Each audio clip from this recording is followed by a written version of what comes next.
નમસ્તે ફ્રેન્ડ્સ, આપણે વાત કરી રહ્યા છીએ સભાઓ અને એની સાથે જોડાયેલી જુદી જુદી બાબતો.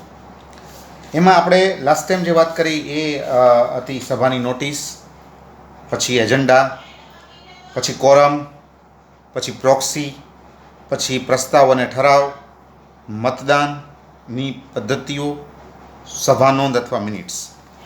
એ શૃંખલામાં આપણે આગળ વધશું અને હવે આપણે વાત કરશું સભાના કેટલાક વિવિધ પ્રકારોની.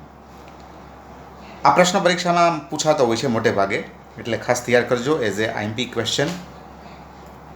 અગાઉ પણ હું તમને વારે વારે કહેતો જાઉં છું કે કયા પ્રશ્ન ઉપર તમારે ભાર મૂકવાનો છે, કયા પ્રશ્ન ઉપર વધારે તૈયારી કરવાની છે. તો આ પ્રશ્ન પરીક્ષામાં પૂછાય છે અને આ આખો એનો ચાર્ટ છે. કંપનીની જે સભાઓ છે એના મુખ્ય 4 પ્રકારો પાડવામાં આવે છે. પહેલું શેર હોલ્ડર્સની સભા, બીજું સંચાલક મંડળની સભા, ત્રીજું ડિબેન્ચર હોલ્ડર્સની સભા અને ચોથું લેણદારોની સભા. કંપનીની સભાઓના આ 4 પ્રકાર. હવે આ ચાર્ટને આપણે ફોલો કરશું અને એ ચાર્ટની અંદર જે કાંઈ બાબતો છે એને આપણે સમજવાનો પ્રયત્ન કરશું. બરાબર છે? તો પહેલાં આપણે આ ચાર્ટ પૂરો કરી નાખીએ અને પછી આપણે એ ચાર્ટને ક્રમશઃ ચર્ચા કરીએ. બરાબર છે? હવે શેર હોલ્ડર્સની જે સભા છે એમાં એના પેટા 4 પ્રકારો છે. 4 પ્રકારની શેર હોલ્ડરોની સભા હોય છે. એમાં પહેલું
બરાબર, આ રીતે એના તમે જુદા જુદા પાછા પેટા પ્રકારો પાડી શકો. બરાબર છે? શેર હોલ્ડરોની જે સભા છે એના પેટા મુખ્ય 5 પ્રકારો, 5 પ્રકારની શેર હોલ્ડરોની સભા હોય છે. સંચાલક મંડળ, જેને આપણે બોર્ડ ઓફ ડિરેક્ટર્સ કહીએ છીએ. બરાબર છે?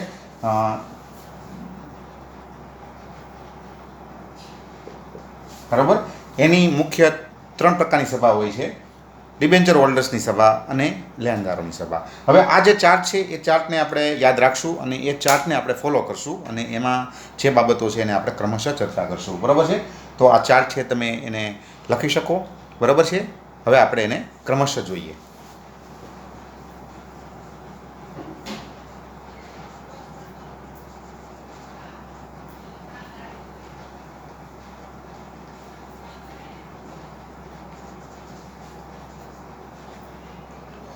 હવે એમાં આપણે વાત કરીએ પહેલાં શેર હોલ્ડર્સની સભા.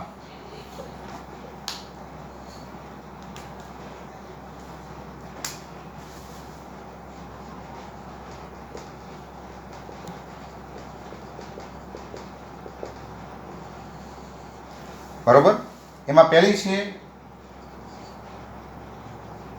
કાયદેસરની પ્રથમ સભા. કંપનીની સૌથી પહેલી સભા એટલે કાયદેસરની પ્રથમ સભા. આ કંપનીની પહેલી અને છેલ્લી સભા છે. આ સભા પછી ક્યારે બોલાવવામાં આવતી નથી. બરોબર છે? એટલા માટે એને કહેવાય છે કાયદેસરની પ્રથમ સભા. કંપની શરૂ થાય એટલે તરત જ પહેલાં જે મિટિંગ કે સભા બોલાવવામાં આવે એને કહેવામાં આવે છે કાયદેસરની પ્રથમ સભા. એટલા માટે એનું માટે એવું કહેવાય છે કે આ કંપનીના જીવનકાળ દરમિયાન એક જ વાર યોજાતી સભા છે. પછી જે સભાઓ યોજાય છે એ બધી વાર્ષિક સામાન્ય સભાઓ હોય છે. એટલે આ સભા જીવનકાળ દરમિયાન એક જ વાર યોજાય છે. બરાબર. તો કાયદેસરની પ્રથમ સભા જે છે એના માટેની જે જોગવાઈઓ છે એને આપણે સેજ જોવા માટે જઈએ. બરાબર છે.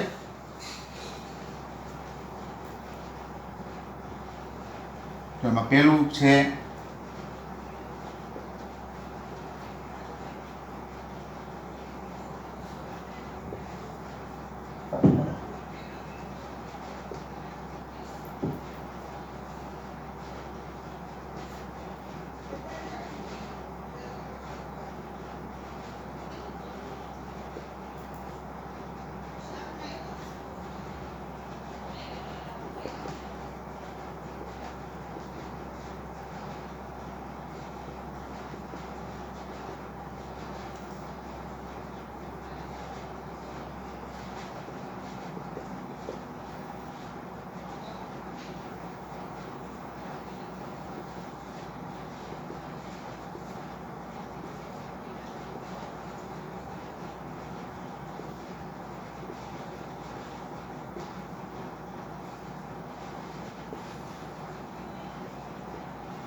જો કાયદેસરની પ્રથમ સભા છે એની આપણે વાત કરી કે ભાઈ જીવનમાં એ પહેલી સભા છે અને એક જ વાર યોજાતી સભા છે. બરાબર. એની માટેની આ કેટલીક જોગવાઈઓ છે. પહેલી વાત કે ધંધો શરૂ કરવાનું પ્રમાણપત્ર મળે પછી 6 માસમાં આ સભા બોલાવી લેવી પડે. આ સભા ફરજિયાત છે. જો આ સભા બોલાવી ન શકાય તો કંપનીને સમેટી લેવી પડે ત્યાં સુધીની કાયદાની જોગવાઈ છે. એટલે આ ફરજિયાત બોલાવવામાં આવતી સભા છે. આમાં બેદરકારી ન ચાલે. કંપનીને ધંધો શરૂ કરવાનું પ્રમાણપત્ર મળી જાય પછી 6 માસની અંદર આ સભા બોલાવી લેવી પડે. જો 6 મહિનામાં આવી સભા બોલાવી ન શકાય તો કંપની છે એને સમેટી લેવી પડે અને ફરીથી પાછી કંપનીની નવી જે કંઈ સ્થાપના વિધિ છે કરવી પડે. બીજું કે આ સભામાં કઈ કઈ બાબતોની ચર્ચા થાય છે તો કે શેર વેચણી, પછી કંપનીની સ્થાપના, અત્યારે શરૂઆતમાં જે કાંઈ કોની સાથે કરારો કર્યા હોય તો એની વિગતો, ભવિષ્યમાં જે કાંઈ યોજનાઓ છે એની બાબતો વગેરે બાબતો બધી અહીંયા ચર્ચા કરવામાં આવે છે. અને આ જે સભા છે એની જ્યારે નોટિસ મોકલવામાં આવે ત્યારે એ નોટિસ 21 દિવસ પહેલાં મોકલવી જોઈએ. બરાબર છે. અને એ નોટિસની સાથે પ્રાથમિક અહેવાલ છે એ મોકલવો પડે. પ્રાથમિક અહેવાલમાં શેર વેચણી, શેર અંગેની બાબતો છે એ દર્શાવવી પડે. પછી પ્રાથમિક ખર્ચો છે એ કેટલો થયો છે એ બતાવવો પડે. પછી જે કાંઈ ડિરેક્ટર છે, જે કાંઈ મેનેજિંગ ડિરેક્ટર છે, સેક્રેટરી છે, એના નામ, સરનામા વગેરે દર્શાવવા પડે. તો આ રીતનો પ્રાથમિક અહેવાલ તૈયાર કરી અને 21 દિવસ પહેલાં જે નોટિસ મોકલવામાં આવે એની સાથે મોકલવો પડે. તો આ કંપનીની એવી સભા છે કે જે કંપનીના જીવનકાળ દરમિયાન એક જ વાર બોલાવવામાં આવે છે અને જે સભા બોલાવવી ફરજિયાત છે. બરાબર છે. જો આવી સભા બોલાવી ન શકાય તો ફરી યાદ રાખો કે કંપનીને સમેટી લેવી પડે છે. બરાબર છે. તો આ છે કંપનીની કાયદેસરની પ્રથમ સભા.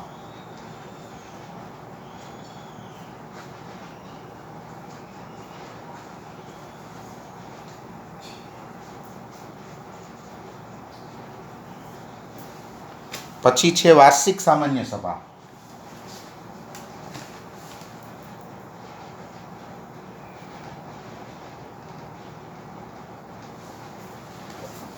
એની કંપની ધારાની જોગવાઈ જોઈએ આપણે.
જો એની કેટલીક જોગવાઈઓ છે, બરાબર, કે કંપની છે એને નોંધણીનું પ્રમાણપત્ર મળે પછી 18 માસની અંદર આવી સભા બોલાવી લેવી પડે. આવી સભા ફરજિયાત છે, જો બરાબર છે, ઓલી સભાની જેમ આ સભા ફરજિયાત છે. ઓલી સભા ક્યાં છે, કેવી સભા હતી પહેલી, તો કે કંપનીના જીવનકાળ દરમિયાન એક જ વાર બોલાવવામાં આવતી સભા. આ સભા કેવી સભા છે, તો કે દર વર્ષે બોલાવવામાં આવતી સભા, બરાબર છે. પહેલી સભા બોલાવવામાં આવે એને કાયદેસરની પ્રથમ સભા કહેવાય, અને પછી દર વર્ષે જે સભા બોલાવવામાં આવે એને કહેવાય છે વાર્ષિક સામાન્ય સભા. આ સભા ફરજિયાત છે. આવી સભા ધારો કે ન ભરી શકાય તો અદાલત છે એ જવાબદાર અધિકારી જે છે એને દંડ પણ કરી શકે છે, બરાબર છે. અને આવી સભા ક્યાં બોલાવવામાં આવે છે, તો કે કંપનીની જે રજિસ્ટર ઓફિસ છે ત્યાં આવી સભા બોલાવવામાં આવે છે. અને એ પણ ક્યારે બોલાવવામાં આવે છે, તો કે કંપનીનો જે કામકાજનો સમય છે, ઓફિસ અવર્સ જેને આપણે કહીએ છીએ, એ સમય દરમિયાન આવી સભા છે એ બોલાવવામાં આવે છે. અને ધારો કે આવી સભા કંપની દ્વારા બોલાવવામાં ન આવે તો કોઈ શેર હોલ્ડર છે એ કેન્દ્ર સરકારને અરજી કરી શકે અને એની અરજી ઉપરથી કેન્દ્ર સરકાર છે એ આવી સભા બોલાવી શકે, બરાબર. કારણ કે કોઈ કંપની છે એ કોઈ પણ કારણોસર આવી સભા ન બોલાવતી હોય તો કોઈ શેર હોલ્ડર છે, બરાબર છે, એ કેન્દ્ર સરકારને અરજી કરશે અને કેન્દ્ર સરકારે એની અરજીને ધ્યાનમાં લઈ તપાસ કરશે અને એને યોગ્ય લાગશે તો કેન્દ્ર સરકાર છે એ આવી સભા બોલાવશે અથવા બોલાવી શકશે, બરાબર છે. અને આ જે સભા છે એમાં સામાન્ય રીતે કઈ કઈ બાબતો રજૂ કરવામાં આવે છે, તો કે વાર્ષિક હિસાબો અને ડિરેક્ટરનો અહેવાલ. ડિરેક્ટર પોતાનો અહેવાલ છે એ એમાં રજૂ કરે છે અને કંપનીનો સમગ્ર વર્ષ દરમિયાન જે કાંઈ વ્યવહારો થયા એના ઉપરથી જે કાંઈ હિસાબો થયા અને એનું જે કાંઈ ઓડિટ થયું એ બધી બાબતો અહીંયા રજૂ કરવામાં આવે છે. તો કંપનીનું નોંધણીનું પ્રમાણપત્ર મળ્યા પછી 18 માસમાં આવી સભા બોલાવવામાં આવે છે. કંપનીની રજિસ્ટર ઓફિસે કંપનીના કામકાજના સમય દરમિયાન આવી સભા બોલાવવામાં આવે છે. આવી સભા બોલાવવી ફરજિયાત છે. અને જો આવી સભા બોલાવવામાં ન આવતી હોય તો કોઈ પણ શેર હોલ્ડરની અરજી પરથી કેન્દ્ર સરકાર આવી સભા બોલાવી શકે છે. અને આ સભામાં સામાન્ય રીતે વાર્ષિક હિસાબો પછી ડિરેક્ટરનો અહેવાલ જેવી બાબતોને રજૂ કરવામાં આવે છે અને એને ચર્ચા કરવામાં આવે છે. તો આ છે દર વર્ષે બોલાવવામાં આવતી, બરાબર, દર વર્ષે બોલાવવામાં આવતી વાર્ષિક સામાન્ય સભા.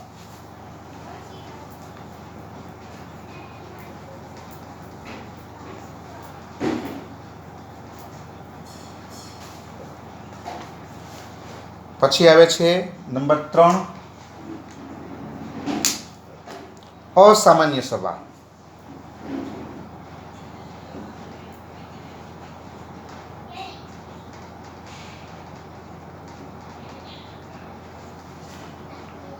ઉપર બે સિવાયની સભાને કેવી સામાન્ય સભા કહેવાય, તો કે ઉપરોક્ત જે બે સભા છે એ સિવાયની સભાને કહેવાય છે અસામાન્ય સભા. બરાબર, યાદ રાખો કે ઉપરોક્ત જે આપણે બે સભાઓ જોઈ એ સિવાયની જે સભા છે એને કહેવાય છે અસામાન્ય સભા.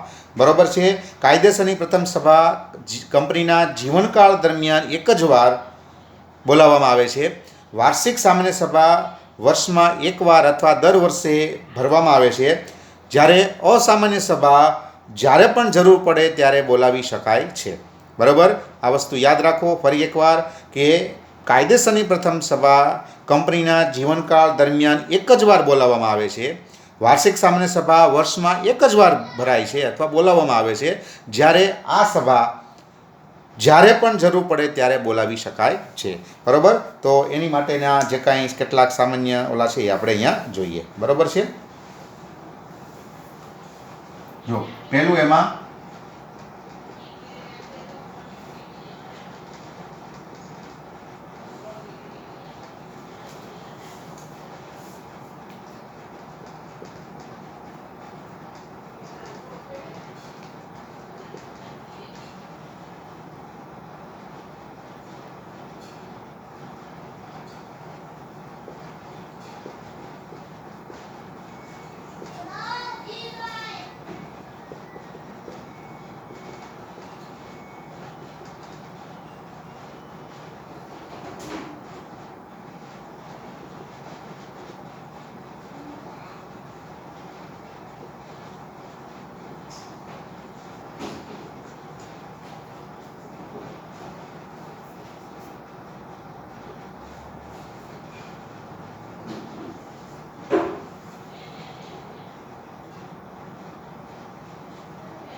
બરાબર, જો આ એની કેટલીક સામાન્ય કહી શકાય એવી બાબતો છે. બરાબર છે. પહેલી વાત કે સભ્યો માંગણી કરે તો ડિરેક્ટર આવી સભા બોલાવી શકે. ક્યારેક શેર હોલ્ડરો જાતે આવી સભા બોલાવી શકે અને કેટલાક સંજોગોમાં કોર્ટ પણ આવી સભા બોલાવી શકે. બરાબર છે. આવી સભા બોલાવવા માટેની માંગણી થાય સભ્યો દ્વારા, પછી ડિરેક્ટર જે છે બોર્ડ ઓફ ડિરેક્ટર્સ એણે 21 દિવસમાં આવી સભા બોલાવી લેવી પડે. બરાબર છે. તો આ એની કેટલીક સામાન્ય કહી શકાય એવી કેટલીક કાયદાની જોગવાઈઓ છે. બરાબર, ફરી એકવાર કે ઉપરોક્ત બે જે સભાઓ હતી એ સિવાયની સભાને કહેવામાં આવે છે અસામાન્ય સભા. તો આ પણ એક સભાનો પ્રકાર છે.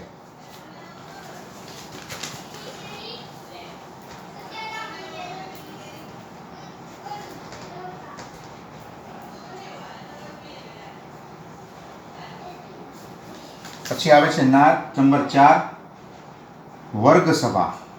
બરાબર છે. વર્ગ સભા શેર હોલ્ડરોના જુદા જુદા જે વર્ગો છે એ વર્ગો જ્યારે સભા બોલાવે ત્યારે એને વર્ગ સભા તરીકે ઓળખવામાં આવે છે. બરાબર છે.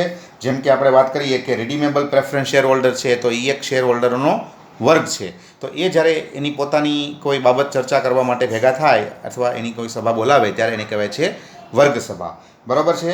જેમ કે તમને એનું એક્ઝામ્પલ આપું કે ભાઈ રિડીમેબલ પ્રેફરન્સ શેર બહાર પાડ્યા છે ત્યારે એની મુદત નક્કી કરવામાં આવેલી હોય, ભાઈ આ મુદત છે ત્યારે એ પરત કરવામાં આવશે. હવે એ મુદત લંબાવી હોય તો એ શેર હોલ્ડરો બધા ભેગા થાય અને ચર્ચા કરે અને એ મુદત લંબાવી કે નહીં અંગે બધા લોકો પોતપોતાનું જેને કહી શકાય કે ચર્ચા વિચારણા કરે. તો આવી જે સભા છે એને કહેવાય છે વર્ગ સભા. બરાબર છે. તો એ વર્ગ સભા એ આ રીતની સભા છે. અને પછી નંબર 5 જોવા જઈએ તો એ છે કંપની લો બોર્ડ દ્વારા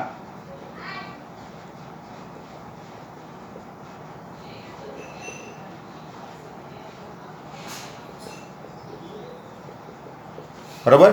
ઘણીવાર એવું બને કે કંપની લો બોર્ડ પોતાની મરજીથી અથવા કોઈ ડિરેક્ટરની અરજીથી અથવા કોઈ શેર હોલ્ડરની અરજીથી આવી સભા બોલાવતી હોય છે. બરાબર છે. અને આવી સભા જે હોય એમાં એક વ્યક્તિની હાજરી એ કોરમ ગણાય છે, એમાં વધારે વ્યક્તિની જરૂર હોતી નથી. બરાબર છે. અને આ સભા અંગે કંપની લો બોર્ડ જે કાંઈ સૂચનાઓ આપે એનું પાલન કંપનીએ કરવું ફરજિયાત હોય છે અને જે કાંઈ નિર્ણય કરે એ નિર્ણય કંપની માટે બંધન કરતા હોય છે. તો ઘણીવાર કંપની લો બોર્ડ પોતે પોતાની રીતે જાતે સામેથી આવી સભા બોલાવે છે, અથવા કોઈ ડિરેક્ટર હોય એણે અરજી કરી હોય અને એના ઉપરથી આવી સભા બોલાવે છે, અથવા કોઈ શેર હોલ્ડરો છે એણે અરજી કરી હોય અને એના ઉપરથી આવી સભા બોલાવે છે. તો કંપની લો બોર્ડ જ્યારે સભા બોલાવે ત્યારે એ સભાને કહેવાય છે કંપની લો બોર્ડ દ્વારા બોલાવવામાં આવેલી સભા. તો આ જે 4 પ્રકારો છે, બરાબર, એ 5 પ્રકારો જે છે એ શેર હોલ્ડર્સની સભાઓના પ્રકારો છે. પરીક્ષામાં તમને પૂછે કે શેર હોલ્ડર્સની સભાઓ વર્ણવો, તો એમાં તમારે આ 5 પ્રકારો દર્શાવવા પડે. ઓકે, તો હવે વાત કરશું આપણે નંબર 2, સંચાલક મંડળની સભા.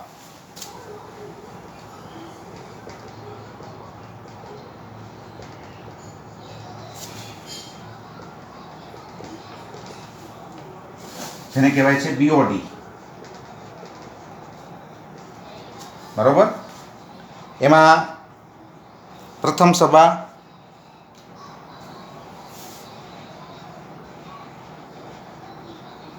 જેમ કાયદેસરની પ્રથમ સભા છે એમ આ પણ પ્રથમ સભા છે. બરાબર, સ્થાપનાનું પ્રમાણપત્ર મળે, બરાબર, અને પછી તરત જ જે સભા બોલાવવામાં આવે એને કહેવાય છે પ્રથમ સભા, સંચાલક મંડળની પ્રથમ સભા. બરાબર છે. તો કંપનીને સ્થાપનાનું પ્રમાણપત્ર મળ્યા પછી જે કાંઈ અગત્યના નિર્ણયો લેવાના હોય, જેમ કે secretary, auditor, managing directors, bankers, અંડરરાઇટર્સની નિમણૂકો, બરાબર છે. પછી કંપનીના પ્રાથમિક કરારો અંગે વિચારણા કરવી, સામાન્ય મરનો ઉપયોગ કેમ કરવો એ અંગે વિચારણા કરવી, બરાબર છે. મહત્ત્વના અધિકારીઓની નિમણૂક કરવી. તો આવી બધી જે પ્રાથમિક બાબતો છે એની ચર્ચા વિચારણા કરવા માટે કંપનીને સ્થાપનાનું પ્રમાણપત્ર મળે એટલે આવી સભા તરત જ બોલાવવામાં આવે છે. ફરી એકવાર, જેમ કાયદેસરની પ્રથમ સભા કંપનીના જીવનકાળ દરમિયાન મળતી એક જ વારની સભા છે, એમ આ પણ એવી સભા છે. બરાબર, આ કંપનીના જીવનકાળ દરમિયાન ફક્ત એક જ વાર ભેગી થાય છે. પછીની સભાઓ બધી જે છે એને પ્રથમ સભાઓ કહેવામાં આવતી નથી. તો કંપનીની આવી બધી પ્રાથમિક બાબતો જે છે, જુદી જુદી નિમણૂકો, જુદા જુદા કરારો, પછી જુદી જુદી વ્યવસ્થા અંગે ચર્ચા વિચારણા કરવા માટે થઈ અને જે સૌથી પહેલી સંચાલક મંડળની સભા બોલાવાય છે અથવા ભેગી થાય છે એને કહેવાય છે પ્રથમ સભા. બરાબર છે. પછી જોવા જઈએ તો નંબર 2, ચાલુ સભા. રોજબરોજના જે કાંઈ સામાન્ય નિર્ણયો છે એ કરવા માટે રોજબરોજ અથવા વારે વારે બોલાવવામાં આવતી જે સભા છે એને કહેવામાં આવે છે ચાલુ સભા. બરાબર છે. અહીંયા રોજબરોજના જે કાંઈ વહીવટ છે એના અંગેના નિર્ણયો લેવામાં આવે છે. બરાબર છે. જેમ કે શેર ટ્રાન્સફર અરજી મંજૂર કરવી, પછી કર્મચારી અંગેના નિર્ણયો કરવા, અન્ય વહીવટી બાબતો અંગેના નિર્ણયો કરવા. તો આવી સભા છે એ સામાન્ય રીતે દર અઠવાડિયે અથવા દર 15 દિવસે અથવા દર મહિને બોલાવવામાં આવે છે. બરાબર, તો રોજબરોજના વહીવટને લગતા નિર્ણયો કરવા માટે દર અઠવાડિયે અથવા 15 દિવસે અથવા મહિને દિવસે બોલાવવામાં આવતી સંચાલક મંડળની સભા એટલે ચાલુ સભા. બરાબર છે. અને પછી જે છે એ છે નંબર 3, સંચાલક મંડળ વાર્ષિક સામાન્ય સભા પહેલાની સભા.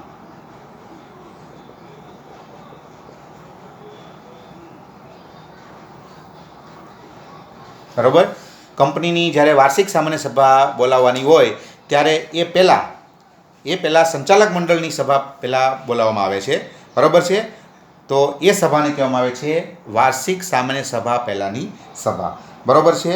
આમાં જુદી જુદી બાબતો છે એની ચર્ચા કરવામાં આવે છે અથવા કાર્યો કરવામાં આવે છે. જેમ કે કંપનીના વાર્ષિક હિસાબો મંજૂર કરવા, પછી ઓડિટરનો અહેવાલ મંજૂર કરવો, બરાબર છે. પછી ડિરેક્ટર જે છે એનો અહેવાલ મંજૂર કરવો, વાર્ષિક ડિવિડન્ડ છે એ અંગેની વિચારણા કરવી, બરાબર. પછી વાર્ષિક સામાન્ય સભા છે એની તારીખ અને સમય નક્કી કરવો, પછી સંચાલકોની ચૂંટણી અંગે વિચારવું, ઓડિટરની નિમણૂક કરવાની છે અને બીજા જે કાંઈ પક્ષકારોની નિમણૂક કરવાની છે એ અંગે વિચારવું. તો આવી જે બાબતો છે કે જે વાર્ષિક સામાન્ય સભામાં ચર્ચવાની છે એ બાબતોની અગાઉથી જ વિચારણા કરવા માટે થઈ અને આ સભા બોલાવવામાં આવે છે. બરાબર છે. તો શેર હોલ્ડરોની વાર્ષિક સામાન્ય સભા પહેલાંની સંચાલક મંડળની સભા, બરાબર છે, અન્ય ચાલુ સભા જેવી જ હોય છે. અને એમાં હમણાં મેં વાત કરી પ્રમાણે જુદા જુદા આવી બધી બાબતો ચર્ચા કરવામાં આવે છે. ભાઈ આપણે કેટલું ડિવિડન્ડ છે આ વખતે આપશું, ભલામણ કરશું. પછી વાર્ષિક હિસાબોને મંજૂર કરવામાં આવે, ઓડિટરનો અહેવાલ મંજૂર કરવામાં આવે, પછી જે કાંઈ નિમણૂકો આવતા વર્ષે કરવાની છે એ અંગે વિચારવામાં આવે. તો સંચાલક મંડળની આ સભા છે એ આ પ્રકારની સભા કહેવામાં આવે છે. તો આ બધી જે સભાઓ હતી એ હતી સંચાલક મંડળની સભા.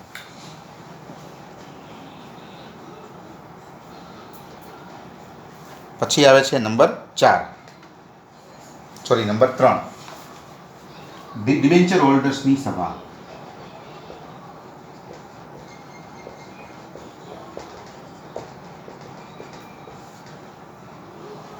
બરોબર. ડિબેન્ચર હોલ્ડર્સ એ વાસ્તવમાં કોણ છે? તો કે એક કંપનીના લેણદારો છે. બરોબર છે. તો એનું હિત એમાં સમાયેલું હોય છે. તો એના અંગેની કોઈ બાબત હોય તો એ લોકો બધા સભા બોલાવે અથવા સભા થાય અને બધા એમાં એ પોતાના હિતની બાબતો ચર્ચા કરે. તો આ સભા છે એ ફક્ત ડિબેન્ચર હોલ્ડર્સ માટેની સભા છે કે જ્યારે ડિબેન્ચર હોલ્ડર્સને પોતાના હિતને લગતો કોઈ નિર્ણય કરવાનો હોય ત્યારે ડિબેન્ચર હોલ્ડર્સની આવી સભા છે એ ઓર્ગેનાઇઝ થાય છે અને એ રીતે ડિબેન્ચર હોલ્ડર્સ પોતે આવી સભાની અંદર પોતાના હિતને લગતી જે બાબતો છે એની ચર્ચા કરે છે. બરાબર છે. તો એ છે બધી ડિબેન્ચર હોલ્ડર્સની સભા. અને પછી જે હતું છેલ્લું એ હતું લેણદારોની સભા.